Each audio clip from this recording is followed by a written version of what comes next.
So welcome to Upturned Table, a little Sunday treat. We're going live pretty late. Let me know how my audio is if I'm overmodulated. I'm using a gain filter on OBS that may be, ruining the sound quality.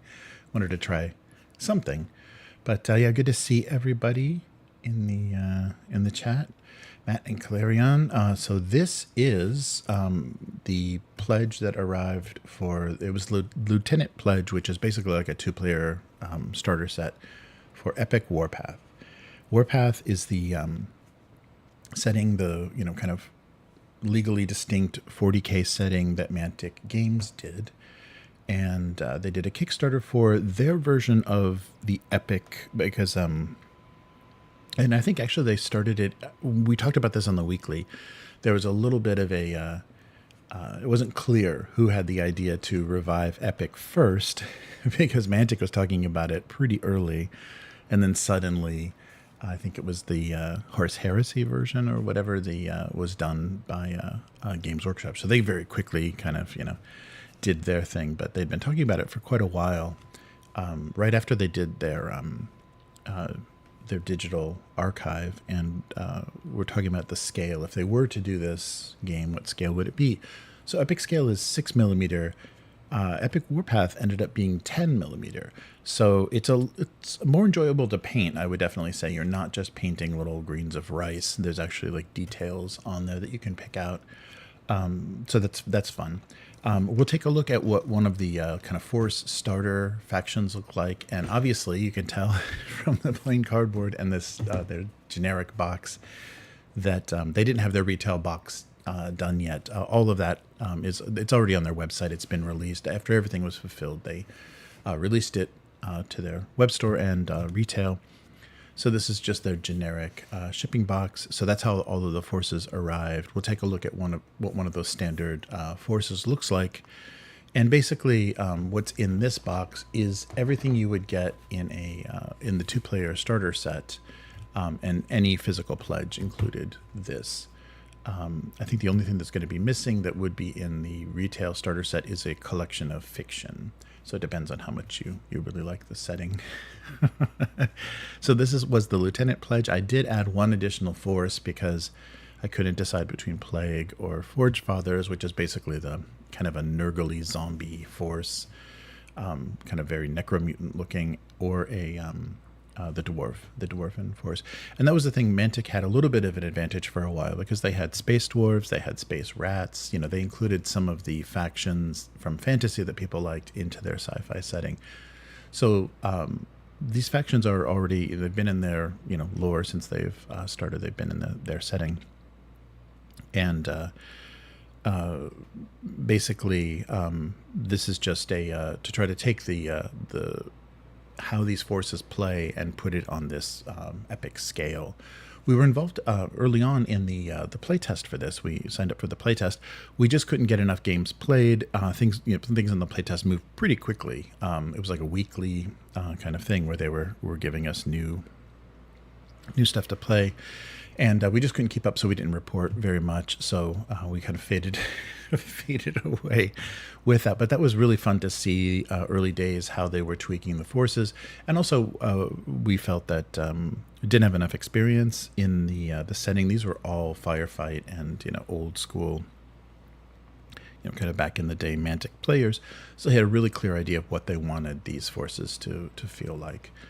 And we didn't, but it was fun because we just I printed out our laser cut some MDF bases of the different unit sizes, and we were just playing it that way with the stat lines they had given us. And each playtest had a restriction. Don't use flyers, don't use the heavy units. It had different things that they wanted us to test.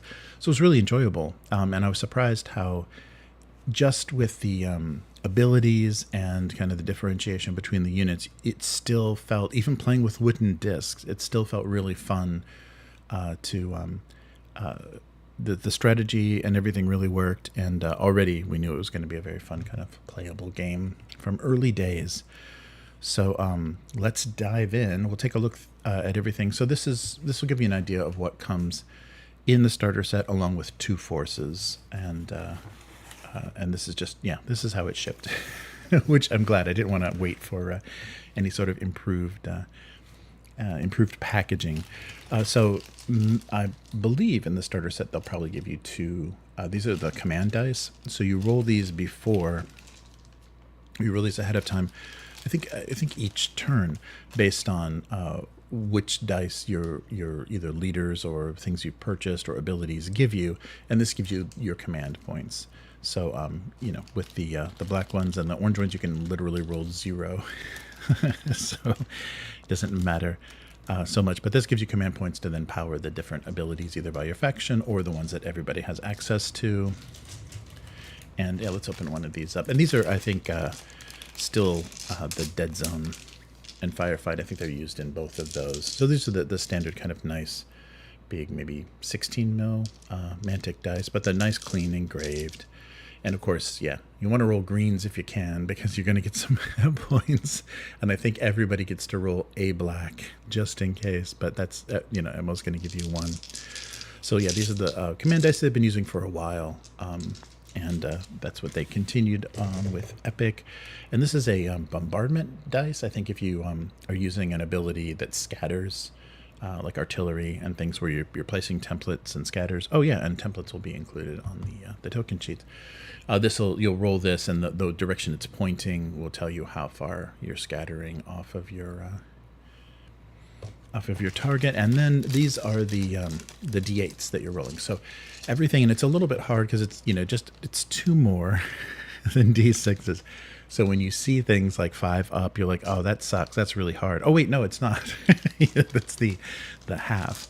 So a lot of standard abilities are 5 up on D8s, and so that's pretty standard, pretty 50-50. So they included some of these, and they're fun to roll, and there's just that little bit of extra spread does add a little bit to the swinginess and the variability of stuff. So not bad at all. And yeah, these are their kind of standard dice. They did include, as part of the Kickstarter, 2 sprues of their terrain. They did a whole modular terrain setting, and these are kind of like miniature versions. They feel like miniature versions of Deadzone, or like things they've produced before. They've produced this kind of terrain before, and I hope this kind of stuff goes to their archive, their digital monthly subscription. So it'd be nice to be able to print some of this terrain out, because it's nice. It's nice that it's on sprues, but you'd want to fill a table. So looks like we've got a couple of buildings that we can play with, and of course it's all going to be the 10 mil scale, and they're nice and detailed, 2-sided. And here's our explanation for this is not for kids. And then we've got a package of, so I think this is the initiative or first player token, and then all of the advance, Overwatch, and different like pin and different target, different counters that you'll use. Yes, you give orders. You give orders to your unit. So let's open these real quick. Of course, I don't have a knife within reach. I just managed to do that perfectly. Yeah, moving everything out of the way. Oh, I should check the... Hey, Arturo, how's it going? Yeah, checking out some Warpath. Nice. Okay, so this is good. I've been wanting to see the quality for these. Oh, yeah, they're nice and thick. Yeah, there we go. So yeah, your orders, you give orders to your units, and they're hidden. So you've got the Warpath W on one side. So you assign orders to all of your units, and then you reveal on your turn. And these are the scatter templates. Those are nice. Just using cutout cellophane for that. So you get 3 sheets, or two identical sheets. No, they're not even. 2 sheets with a lot of the same tokens on them. And then victory point tokens. Nice. And everything you're going to need. Yeah, they're pretty nice. So it's a big variety of sizes and shapes. So it's going to be hard. You're not going to be able to put coin cases on everything, because there's a lot of different sizes. But they're done well. If you take a look, they're nice and thick. mean, they will, because they're, not coated on the side. They'll fray a bit. I've seen people like seal that edge up with like acrylic or something to give you a little bit more wear and tear, but they should hang in there. And I can't remember if they did like wooden or acrylic or nicer, like premium tokens or not. But it's nice that there's so much stuff is included because it's much easier to track. All right. And then the last thing. So I guess there would be in your 2-player starter set, one more thing that would be included is a paperback collection of fiction.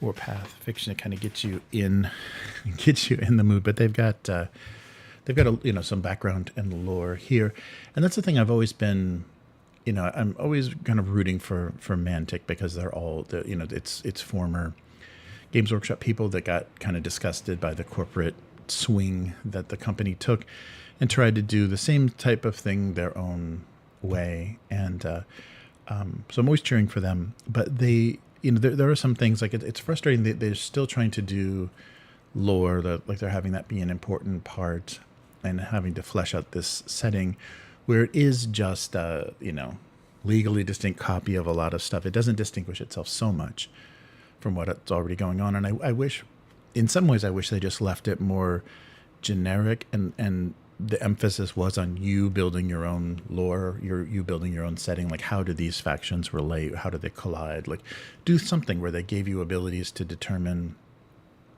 just to give flavor that you would like. Because the way that they're doing it now, it's okay. Like, it's kind of generic and it's okay. It's not very distinct. And same with their fantasy setting as well. They came up with this world and this setting, and it is just kind of generic fantasy. And it would be nice if either they left it more open-ended or they really invested in some good writers and had things fleshed out a bit.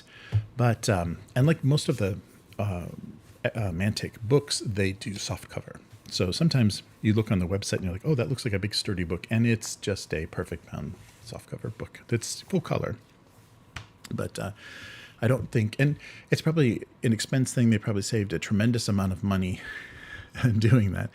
But most of their rule books are, or all of their rule books are softcover. It's maybe early days. Oh, no. Yeah, early days. I remember maybe the first Firefight, when they Kickstarted that, they did a slipcover. They were half size. They were the little booklet size, but they were hardcover. So they've done some, back in the day, but I think they've moved away from it just because of the expense. But the nice thing about Mantic Games is a version feels very complete. They don't play that bullshit with you where they release something and every faction that comes out with it is overpowered and they have to revise rules, and there's all kinds of errata and corrections. The versions, the editions of these games that they release feel like finished games and like a finished design effort, and they're kind of closed off. You don't have this they never developed this faction very well, or this is underdeveloped, or this is overpowered. They come up with a balance for rules and kind of refinements for each edition, and it's done. It's kind of finished. Whereas other companies, they just want to milk the hell out of you, like just constantly making you buy $70, or now they're like close to $100 hardcover books to just supplement with little bullshit rules and little bullshit tweaks that happen throughout an edition. So you're not even playing the same game within a single edition. That's very frustrating. But so let's take a look at legally distinct 40K, Epic 40K. So this is the thing this doesn't do is save you any table space, because I think you're still playing on 4x6. But other than that, you've got a lot more units, and the scale of it feels tremendous. So here's where we're not mentioned because we couldn't turn in enough material. But thank you to everyone that worked on the playtest. There was a tremendous amount of feedback. It was managed on a Facebook group, which was probably not the best. It should have been a Discord or something. So a little bit, a little boomer, a little old tech, but really interesting feedback for players that were very passionate about the setting, and it obviously played a lot of the Mantic games before. So here's all the contents in here. So what you need, the unit profiles, rounds and phases, and then the phases of the game: command, movement and overwatch, combat, end phase, explanation of terrain and transport, flyers, all of the keywords, and then army list for all the factions. So these are, they've got standard battlefield stratagems, which everybody gets to use. And then each of the different factions have their own kind of more customized.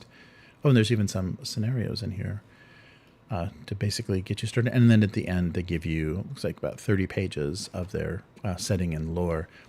So they ended up doing 8 factions on the Kickstarter for this, which is, I think, everything that's in, that is everything, including the nameless, everything that's in this this setting already.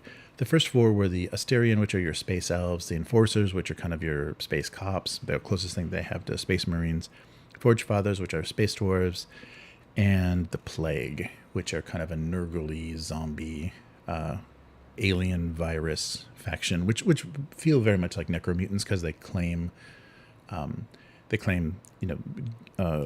machines, vehicles, and war machines from other factions and just kind of plagueify them. So a Nurgle zombie faction. The ones that were added or unlocked that already existed in the setting, but they were probably not going to tool the starter armies unless there was enough support. The GCPS, which is their more the Imperial Guard looking. They look like grunts and very military. Marauders are their orcs. Nameless are kind of a Cthulhu-esque looking kind of fishy fishy alien thing, and their vermine are the rats, are your wonderful space rats. So that's the next thing I wonder if we're going to see in in the 40K setting, because they got their dwarves in there now in 40K. All right, so we'll just do a little bit of the setting itself. So over the centuries, humanity has spread inexorably into the far reaches of space since the creation of the Galactic Co-Prosperity Sphere. That's what the GSPS is, the Galactic Co-Prosperity Sphere. Humanity's touch has been felt so keenly by so many. The sphere now encompasses myriad planets and hundreds, if not thousands, of different species. Some join the sphere willingly, and others resent the GCPS and bide their time, waiting for humanity to fall or prepare to take their own revenge. Memories of old Earth are but a shadow, lost in the haze of light speed and technological advancement. Now there are only 2 things that drive humanity: progress and profit. So it's a little bit of taste of the setting. And here's an example of what one of these, what the board is going to look like. So you see, you've got a lot, you've got multiple bases on multiple miniatures on a base. So you're dealing with, for infantry, like 4 miniatures, and it's all on round bases. So they chose the 10 millimeter and round bases as they were kind of play testing and tweaking things. So that's a bit different from the original Epic Games scale and how they're not in ranks or anything. All right. So sorry. So set in and around the vast galactic co-prosperity sphere, Epic Warpath is an immense and immersive and exciting game of futuristic battles fought on alien worlds. And there you'll see some examples of the terrain that they did, the kind of modular terrain they did for the setting. And so what you need to play your D8, so you'll need your armies. Yeah, 72 by 48, so 6 by 4. So you're not saving yourself any space, but you do have a different, different scale, different feel of the scale of the battle. 8-sided dice. And so, they still do the same thing: 4 up, 5 up, 6 up.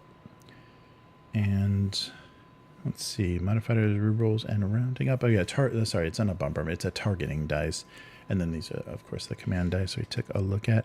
Oh, and exploding 8s they do have in the game. So some abilities give you the chance to reroll 8s on attacks or whatever. So it's nice. Things can get insane. That's very old school and fun. So bases and units. So all the bases together are called a unit, and the individuals are bases. And so you can see, examples, how many little tiny guys are on each of those. Yeah, that was the only thing, because it was a round base. I was trying to figure out how to orient them, if I should orient them kind of diagonally or, kind of in a square, how the bases themselves orient, because putting circles together, they don't look, they're definitely not in ranks. They definitely are kind of in these loose squads. So it does feel a little bit different. So these are the examples of the Plague Army, and they give you with the numbers, they tell you what each of the units are. Here's Asterion versus Forge Fathers, which we should be playing. Chris is painting these as we speak, and I'm working on some dwarves, so you should see this on the channel sometime. And they have the different status markers. That's what the little stars were. And then explanation of their unit profiles. So they have a height, which helps with terrain and like what you can shoot at, like what you get bonuses to shoot at.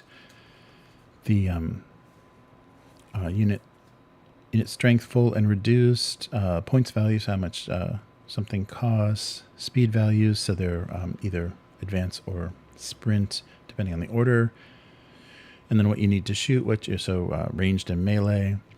The armor value, which you roll against so there's to hit, and then to damage is the armor roll, and then of course they get a save. So the unit will get a save roll. So very similar to probably older versions of 40k.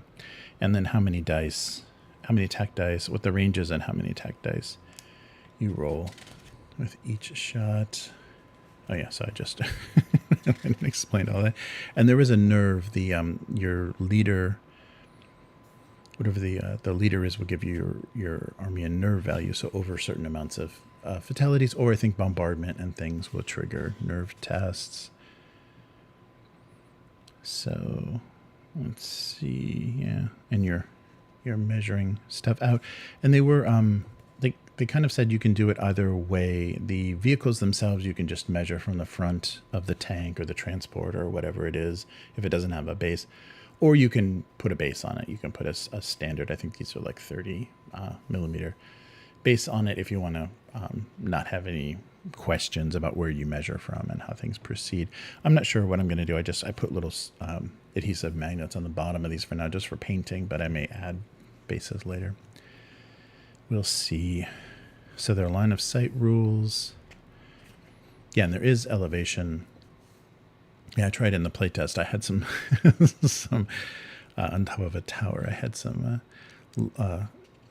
long distance units on top of a tower, which didn't work well, because when you bombard a tower, everything like in and on the building is in trouble. I found that out. All right, so here's an explanation of the rounds, phases, and turns. So they do a command phase where you roll. Oh yeah, so every turn you'll roll your command dice, which were these dice that will give you how many points you have. So that will vary then. Let's have the best die in there though. So that'll vary then every turn. So it does kind of swing things. So it's probably worth, if you've got the extra points, to buy a couple of extra dice that you'll be rolling, because it is every turn, and those will give you. We'll take a look at the stratagems that those will power. Then you assign the actions, or basically orders, for each of the units. Then you roll for initiative, and then you reveal your action token, so you see what everybody is doing. And then movement phase, and you move. You're trying to move into assault. You can set things to Overwatch, and some things on Overwatch can also do other things depending on stratagems and abilities. The combat phase is anything is touching, then rolls their combat. And at the end, you remove your pin markers and all that good stuff. Yeah, so here's the tokens that we saw. So your Overwatch, Advance, and Sprint, which go face down.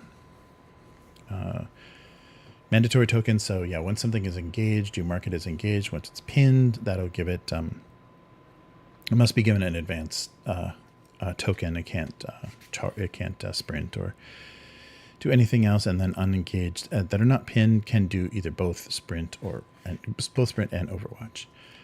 All right. So hidden tokens. So simultaneously, both players select the tokens for each of the remaining units that are in play. and reserves that will be entering and that have not been assigned tokens. And then these tokens they're face down next to the unit, and then they get revealed. And then when you roll for initiative, there's the big initiative token. So you know who chooses first, who decides how things go down in that turn. To reveal your tokens, and then you've got your command points, and your can give orders. So let's see. So at the start of each round, both players create their die pool by taking. So you always roll 3 black dice, but as we saw, black dice can give you 0 if you roll very unlucky, and then in addition to whatever your leader has, and also what you can buy with stratagems ahead of time for points. So you roll all of that, and then the tactical orders that all armies have are Keep Going, which is an extra activation, Fight On, which is a reroll, and Courage, which clears pin markers if you want somebody to actually be able to do something, and then they explain the effects of each of those. All right. Simultaneous rules: when sometimes 2 or more strategic orders or indeed any other rules may be triggered at the same time. Oh yeah, whoever has the initiative token gets to choose what order they happen in. Oops. In coherency, so all units must stay within an inch of each other. Yeah, so removal of bases from a unit due to casualties should be performed to maintain coherency whenever possible. So yeah, don't just pull stuff out of the middle. All right, so moving units. So interpenetration of units. So nothing can come within an inch unless they are engaging. Moving off the table. Assaulting enemies. Vehicles and walkers, and then super heavy units. Yeah, we didn't do any playtests with the very big stuff, so I'm curious how that. Oh yeah, so and the other status tokens. So engaged is that little blue burst, and the ambulance is going by, and then hindered is -1 on for combat. Oh, that's right. You get hindered based on, I think, if you're not the one attacking. There's some rules that generate that. So if any part of the moving units, unit's movement, even a single base, was in or through difficult terrain, okay, it is hindered for that combat. And then end of activations, take that, and then Overwatch, which works as you would assume. Let's see, and then how to do ranged and line of sight. And then questions about is something in cover. And that was something we screwed up with the playtest, is shooting at flying units. Not all units can actually even shoot at flyers. So that was very unbalanced the way that we played it. And then removing casualties, so any damage that you remove an entire base, of course, because you don't move the individual, the tiny little units off, so you're moving whole bases. So when bases take damage, they are removed. So anything taking damage is just gone, and then there's the blast template that however many, usually get 3. You place the first one, and then if it doesn't go off, then you can place them connected in any way. Yeah, so you have all kinds of fun decisions to make about which direction. And then they give you the specifics about, how to order the additional blast tokens. So here's other combat rules. Getting attacks. So roll to hit, roll to damage, roll to save. Pretty standard. Then remove casualties. And then determine winner, and then take a nerve test. So losers, if they have any units with bases remaining, must now take a nerve test equal to the difference between the difference their side lost the combat by. For every failed nerve test, the loser must immediately remove a base. And then tidy up. Yeah, so get everything into coherency, separate them by an inch. And then multiple combats, and look at the scale of it dealing with. It's a lot of bases on the table. So this is the scale that like, you know, Armageddon and 40K players want to play, but it's so insane to do it at, you know, the table size you would have to do it. So Epic makes a lot of sense to have these the grand combat. Okay, end phase is triggered, so anything that happens during that goes off, and then you roll to remove pin markers and check for victory points. Their explanation of terrain, and yeah, everything's got heights, so you know what you can shoot over and what you can't climb over. Oh yeah, and this is the let me check the rules. The building stuff is interesting. Yeah, you can enter a building and go to the roof of a building, but if somebody blasts the building, that's not where you want to be. So it makes it interesting and strategic to use that building to get the advantage from elevation, but then also to take a beating once the walls start crumbling down. Yeah, and this is in my army. I chose some transports because they were cheap, and my army is very slow, being armored dwarves. So I'm curious to see how they'll move, and how the transport rules, if I can bail out and have the transports be cover, or how that's going to exactly work. I'll figure out the best way to make that happen. And no flyers. Yeah, flyers are always the well, I think Chris might have. Yeah, Chris in the core kind of army set, I think Chris has some flyers.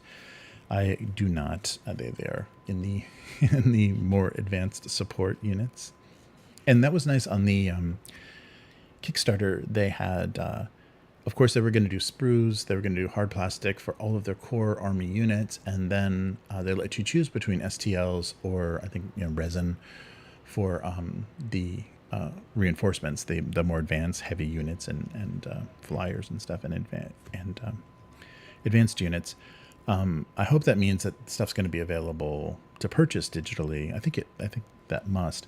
But it was nice that they gave you that option. There was an option to get everything except the hard plastic, all of the STLs they're offering, but it was close. I think it was like $400 or something. So I didn't know how hard we were going to go into it.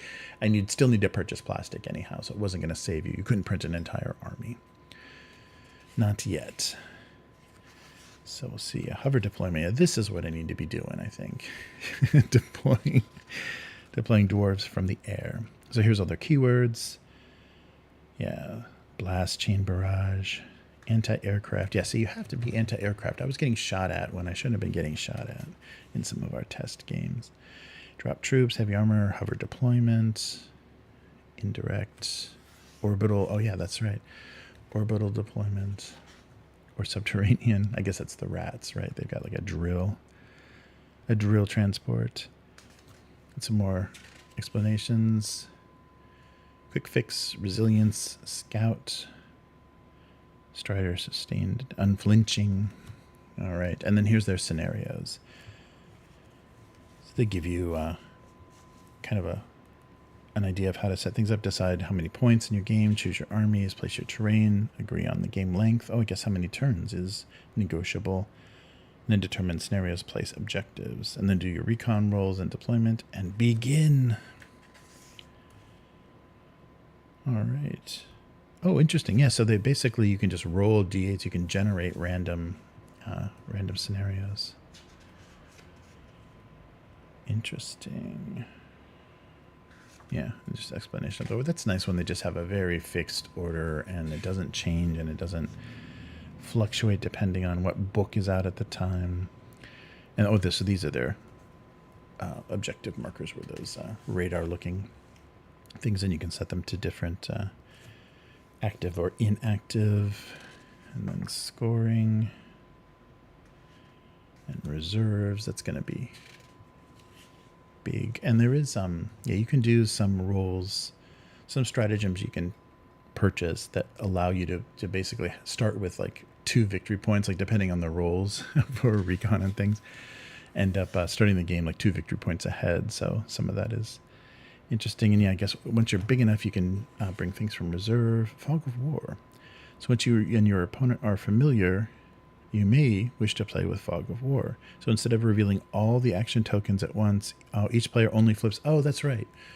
Yeah, that was something that came up very early on in the playtest. Instead of like showing what every unit is going to do both at once before you're actually activating, to just do it as the units are activated. So that was, I like that. I think that rule works well. I think we played once that way, and it was much more fun to be like, oh no, that's not doing what it needs to do.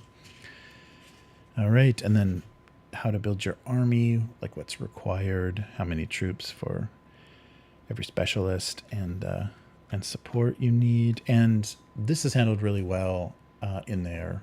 They have a free army builder, so the Mantic Companion lets you build an army list. I think it limits you. The free version limits you, but you have access to the rules. You have access to the army builder, so you can basically build just playing around before you've bought anything or anything. See what kind of armies you can build and see if it's something that you'd like to play. That's really nice. So all of this is just baked into that. So it just lets you drag and drop, and it works on both. It's web based, so it works on both mobile phones and desktop stuff. Super heavies. And so here's the stratagems that everybody can buy ahead of time. So the quick thinking will give you an advantage on the first roll for initiative. Take and hold will let your units at all costs, on a 5 and up, the the objective will start the next round active. So basically an advantage of taking objectives. Bombardment, fire, this is something that's expensive, but this look kind of useful. So anything that was in Overwatch can actually do like kind of orbital strike. And then this is the covert intelligence. So you spend this amount of points for a chance to roll on a 5 and up. You already have a victory point. And then advanced reconnaissance lets you buy command dice. All right, and so here's the factions. So the Asterians, basically the Eldar space elves, legally distinct space elves, and and it's the same kind of background, like a once great empire kind of fallen and trying to regain. Here's all your troops and specialist stat lines. I wish they gave you more visuals. I like when you've got stats and then you also have a little picture of a painted unit. They have some, pictures that have everything, but when it's right next to the stats, it helps a lot. So here's all the Asterians, and here's some funky art of the plague getting space elved. Enforcers are the kind of space cops. Yeah, they're the more heavily armored, high tech, big flyers. Less army looking, more like this. Yeah, not big and bulky, not massively bulky, but just like high tech enforcers. Forge Fathers are space dwarves with their slow but tough and high tech approach to everything. And they've got a drop fortress. Can't wait for that. And then the human military, which is supporting this so what is this? The co-prosperity sphere. All right. Yes, it probably plays more like Imperial Guard, and even some of their weapons look Imperial Guard-ish. And and so this is it. Like, this is all of the units. So I mean, they're not going to be expanding this out. This is the game. Like this book may have errata, it may have they may have some FAQs, but they've finished the game and they release it. That's much more comforting when to invest in and spend your time, hobbying, painting your units, and then just not have it. Oh, the new edition's out. Just throw those in the trash because those aren't coming back for 5 years. And Marauders, the space orcs. Yeah, I don't think the orcs aren't as crazy gonzo in this. They're just like very militaristic green skins. They're not. I don't think they claim other people's machines. I think that's up to the plague to do that. The Nameless. Let's see if there's some pictures of these. Yeah, these are just kind of like weird Lovecraftian nightmare creatures. Yeah, with it looks like weapons they stole from the Necron. But yeah, they're very fishy, buggy looking tentacled things. And I think they came out, I think they're pretty new even to the Firefight setting. So I'm sure they get weirder and weirder the largest they get. Oh, and this is the plague. So this is the the Xeno zombie thing that they're reusing. So the feel of them definitely feel much more like the necromutant, kind of Algaroth forces of Mutant Chronicles than they do Nurgle. Yeah, this kind of psychopath. So they're still wearing the shredded fatigues, and they're all the freaked out looking versions of the soldiers. And then our space rats, the Vermin. So I think these are the ones that, can deploy from underground when they were talking about that different kind of deployment. Yeah, they've got the, similar to the fantasy version, they've got the wheels and they've got the drills. The kind of larger war machines. And then here's, we got 30 pages of this background to kind of catch you up in the setting. Yeah, I don't know. I mean, it is generic-y sci-fi. Oh, we've got the co-prosperity sphere on a map, so we can see who lives near who. But yeah, I don't know. I don't know if kind of doing it halfway or kind of doing an okay job of it is enough. And here's basically everybody's breakdown. All right, that's what we want to be doing right there. So here's breakdown. So I guess everybody had a page in the beginning of the faction that kind of described them, and probably it described more of their tactics and how they played, which is another good thing that they did, even though the people that are already playing Mantic Games know the,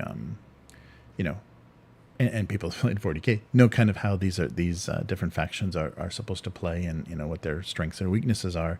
They did a nice job of doing kind of YouTube videos during the Kickstarter and going through the factions, and as they were unlocked, explaining, okay, now we have this faction and this is how they play, and so if you're this kind of player, maybe you're interested in them. So that was nice, kind of approaching it like, just the complete starting player, the complete noob player. That was nice that they did things that way.